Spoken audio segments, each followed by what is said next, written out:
Universe की ना खत्म होने वाली बाउंड्रीज में एक ऐसा माइंड बॉगलिंग फिनोमिना भी एग्जिस्ट करता है जो कि यूनिवर्स की अंडरस्टैंडिंग को चैलेंज कर देता है।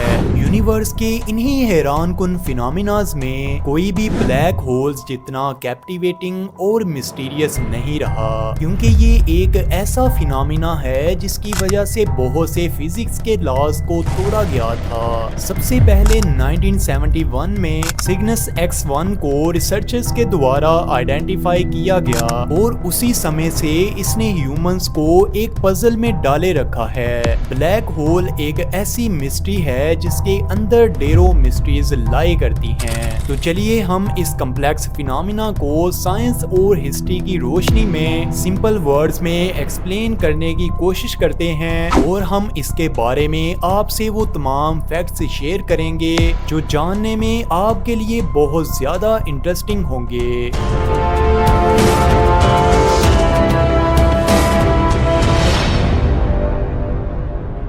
सबसे पहले हम ब्लैक होल्स का आपसे इंट्रोडक्शन करवाते हैं। ब्लैक होल्स स्पेस में पाए जाने वाले ऐसे रीजन्स होते हैं जहां पर ग्रेविटी इतनी ज्यादा स्ट्रांग होती है कि इसकी पकड़ से कोई भी चीज हत्ता के लाइट भी एस्केप नहीं कर सकती, और ये बाउंड्री जहां से कोई भी चीज बच नहीं सकती, इसे इवेंट होराइजन का नाम दिया जाता है। इस यूनिवर्स पर ऐसी ही बहुत ज्यादा ब्लैक होल्स पाई जाती हैं, लेकिन सबसे पहली ब्लैक होल की डिस्कवरी 1971 में हुई थी और इस ब्लैक होल को सिग्नस X1 कहा जाता है। इसे उस वक्त डिस्कवर किया गया था जब रिसर्चर्स की एक टीम ने एक्स रेज के स्ट्रॉन्ग सोर्स को डिटेक्ट किया। आगे जाकर सिग्नस X1 को बहुत से एविडेंस और स्टडीज ने सपोर्ट किया और इस तरह साइंटिस्ट ने इसे एक ब्लैक होल के तौर पर एक्सेप्ट कर लिया।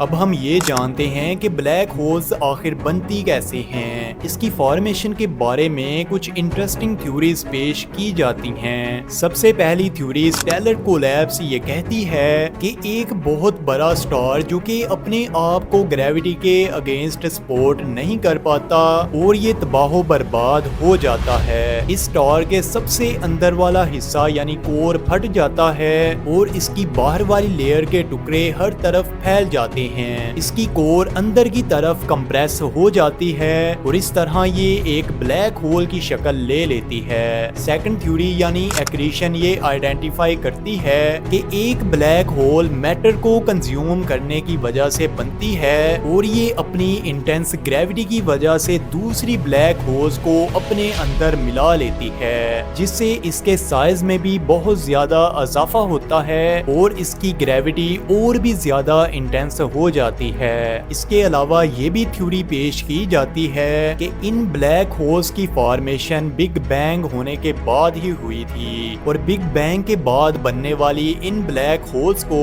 लार्ज प्राइमोर्डियल ब्लैक होल्स कहा जाता है। इन शॉर्ट ये कि ब्लैक होल्स की फॉर्मेशन का प्रोसेस बहुत ही ज्यादा कम्प्लेक्स होता है और ये बहुत ही एक्सट्रीम कंडीशंस को इन्वॉल्व करता है, जिसमें ग्रेविटी एक मैटर के टुकड़े टुकड़े कर देती है और एक ब्लैक होल बना देती है। इसके अलावा इन ब्लैक होल्स के डिफरेंट और यूनिक साइज होते हैं। सबसे छोटी black holes stellar black holes होती हैं जो कि मैसिव स्टार्स के कोलैप्स हो जाने के बाद बनती हैं। इसके बाद इंटरमीडिएट ब्लैक होल्स आती हैं जिनके मैसिव स्टेलर और सुपर मैसिव ब्लैक होल्स के दरमियान होता है। इसी स्पेक्ट्रम की दूसरी ओर सबसे बड़ी सुपर मैसिव ब्लैक होल्स लाया करती हैं। ये ब्लैक होल्स गैलेक्सीज के बिल्कुल सेंटर में मौजूद होती हैं और ये सुपर मैसिव ब्लैक होल्स सूरज के मुकाबले में मिलियन बिलियंस टाइम्स बड़ी होती हैं। 1974 में स्टीफन हॉकिंग की प्रेडिक्शन के मुताबिक ब्लैक होल्स वाकई में इवेपोरेट करती हैं और इसे हॉकिंग्स रेडिएशन का नाम दिया गया था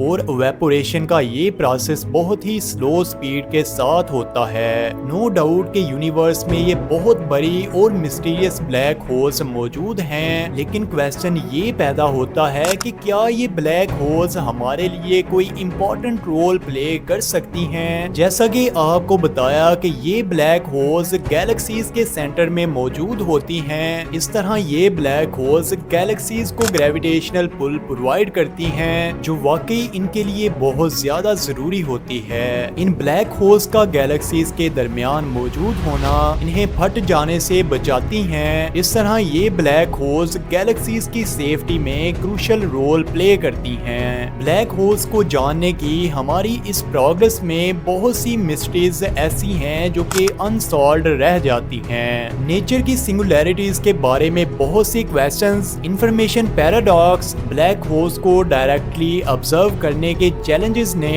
साइंटिस्ट को भी पूरी तरह हिलाया हुआ है। टेक्नोलॉजी और स्पेस एक्सप्लोरेशन में प्रोग्रेस के बावजूद भी जब हम इस ना खत्म होने वाली स्पेस में जाते हैं तो हमें अपनी औकात का पता चल जाता है। इसीलिए ब्लैक होल्स हमें इंस्पायर करते हैं कि हम और ज्यादा एक्सप्लोर करें और ऐसी चीजों पर फोकस करें जिनको हम अभी तक डिस्कवर नहीं कर पाए। ब्लैक होल्स पर बनी ये एक्सप्लोरेशन अगर आपको अच्छी लगी है तो आप इस वीडियो को लाइक और चैनल को सब्सक्राइब कर सकते हैं। हमारी इस इंटरेस्टिंग एक्सप्लोरेशन के साथ जुड़ने का बहुत शुक्रिया।